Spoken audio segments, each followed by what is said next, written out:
Good morning everyone, welcome to our YouTube channel. इस video के अंदर हम लोग डिस्कस करने वाले हैं चार स्टॉक्स के बारे में। इनका चार्ट एनालिसिस करेंगे और लेवल्स देखेंगे कि कहां पर अच्छा बाइंग जोन इन स्टॉक्स में नजर आता है और वहां से अगर पोजीशन बनाते हैं तो रिटर्न मिलने के ज्यादा चांसेस नजर आते हैं।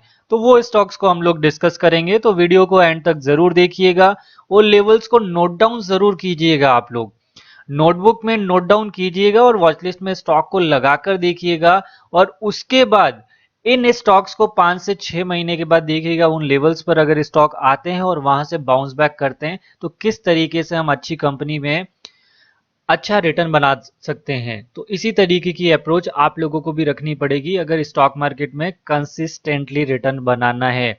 हर महीने आप लोग पैसा नहीं बना सकते, लेकिन ओवरऑल जब एवरेज रिटर्न आता है ना, जब 1 साल 2 साल का, तो वो हमारा कवर अप हो जाता है। बिकॉज क्या होता है कि कोई भी एक अच्छा स्टॉक है, कभी कभी क्या होता है कि 8 9 महीने तक नहीं चलता है और उसके बाद 2 महीने में ही इतना रिटर्न बनाकर दे देता है कि वो 8 महीनों का पूरा कवर अप कर देता है। तो स्टॉक मार्केट इसी तरीके से चलता है, अनसर्टेन है। अगर आप लोग ये सोचकर स्टॉक मार्केट में आते हैं कि हमें मंथली इनकम चाहिए ही चाहिए, तो फिर स्टॉक मार्केट आप लोगों के लिए डिफिकल्ट हो जाएगा। अब हिंदुस्तान यूनिलीवर के बारे में डिस्कस करते हैं। देखिए, एक ही रेक्टेंगल बनाऊंगा मैं और आप लोगों को क्लियर पता लग जाएगा। देखिए, लाइन ऑलरेडी मैंने ड्रॉ करके रखी है, तो आप लोग देखें। अब इससे क्या क्लियर पता चल रहा है, तो आप लोग देखें हिंदुस्तान यूनिलीवर का स्टॉक जब इस लेवल पर आता है और इस रेंज के अंदर आता है, कौन सी रेंज, 2504 से 2407 के अंदर आता है, वहां से हमेशा बाउंस बैक करता है और कंपनी का रिजल्ट भी देख लिया, अच्छा है, तो सपोर्ट को कहीं ना कहीं रेस्पेक्ट कर सकता है। आरएसआई भी अभी 30 के नीचे आ गया है।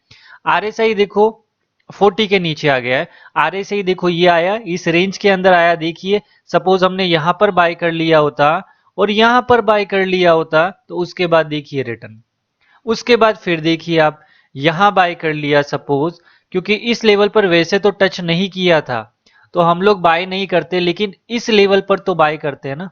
इस लेवल पर बाय करते, नीचे आया यहां पर और यहां पर और नीचे आया और बाय करते हम लोग इस वाले रेंज के अंदर, यहां बाय करते और फिर रिटर्न मिला।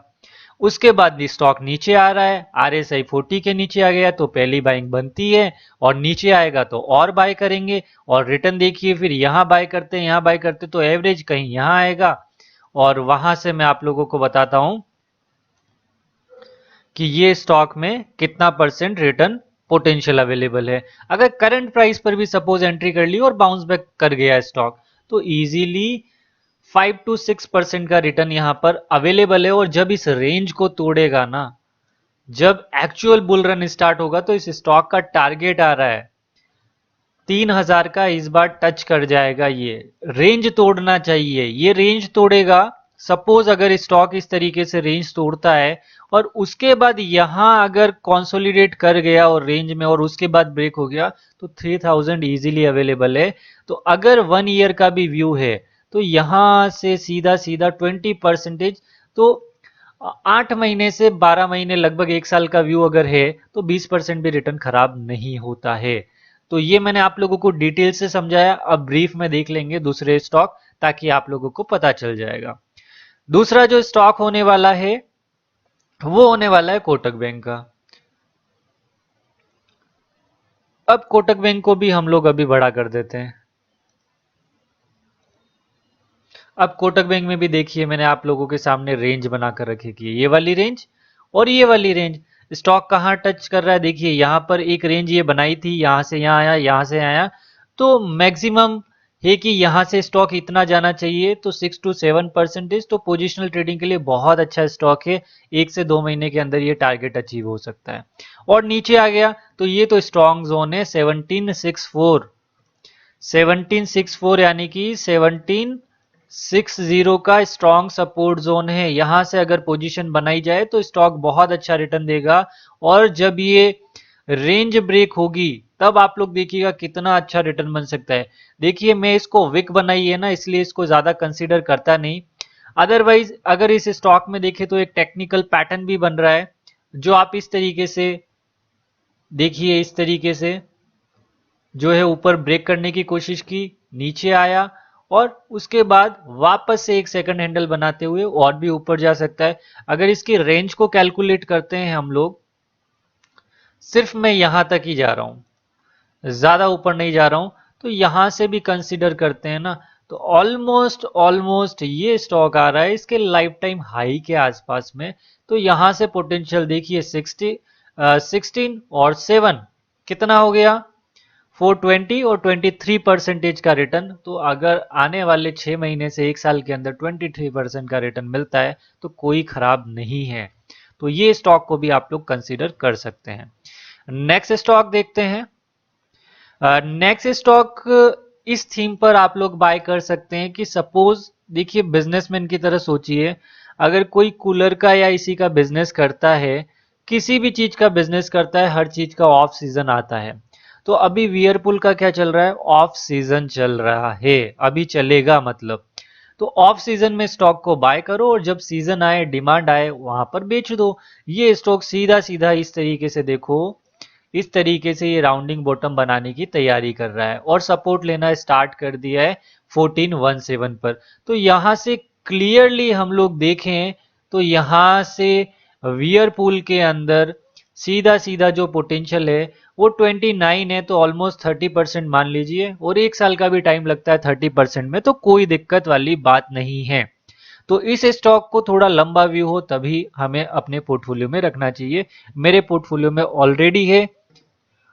इसी तरीके से देखिए, बताना नहीं चाहिए लेकिन मैंने वोल्टास को बाय किया था। मैं बीच में बता देता हूं, मैंने थंबनेल में तो नहीं डाला इस स्टॉक का नाम, लेकिन मैंने इस स्टॉक को ऑलमोस्ट 765 पर पकड़ा है और वहां से एक अच्छा पोटेंशियल है। ये भी ऑफ सीजन में बाय किया है, जब इसका सीजन आएगा बेच देंगे। उससे पहले रेजिस्टेंस यहाँ कहीं आया 865 या 870 के आसपास में, यहाँ पर एक बार प्रॉफिट बुक कर लेंगे, कोई दिक्कत नहीं है। सेम स्ट्रेटेजी के बेस पर ट्रेड बता रहा हूं मैं आप लोगों को। ये देखिए यहाँ आया गया, यहाँ आया, तो अब इसको यहाँ जाना चाहिए।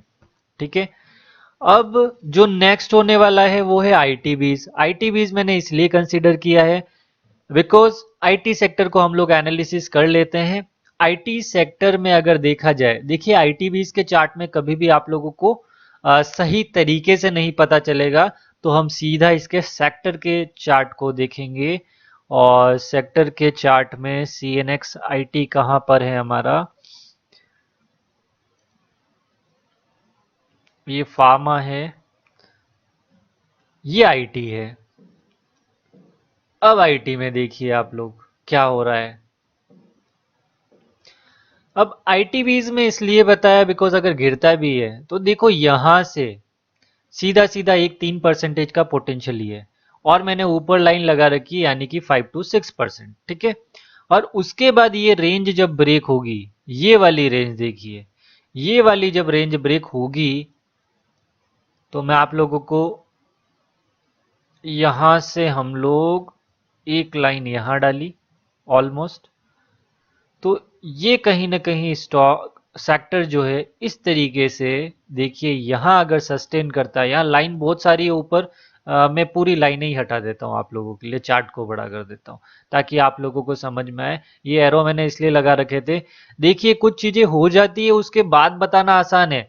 ये चीजें मैं आप लोगों को बता भी रहा हूं बैक टेस्टिंग करके, और अभी किन स्टॉक्स में बन भी रहा है वो भी मैं आप लोगों के साथ शेयर कर रहा हूं, जिससे आप लोगों को पता चले कि इसी तरीके से सिचुएशन बनती है। अब देखिए, अब मैं क्लियरली एक लाइन लगाऊंगा और आप लोग देखिएगा, ये लाइन लगाई मैंने, उसके बाद देखिए ये एक सीधा सीधा देखिए वापस से ऊपर जाने की तैयारी।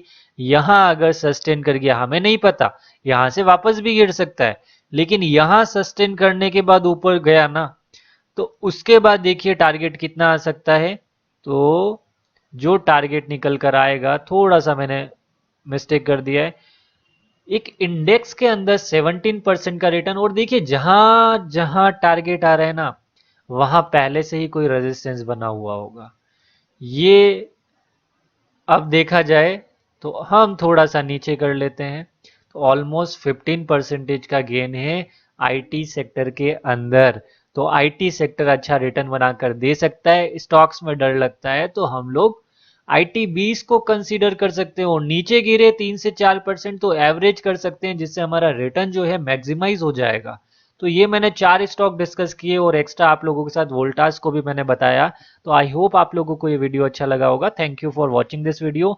वीडियो को ज़्यादा से ज़्यादा शेयर कीजिएगा और चैनल को सब्सक्राइब ज़रूर कीजिएगा। मिलते हैं नेक्स्ट वीडियो में।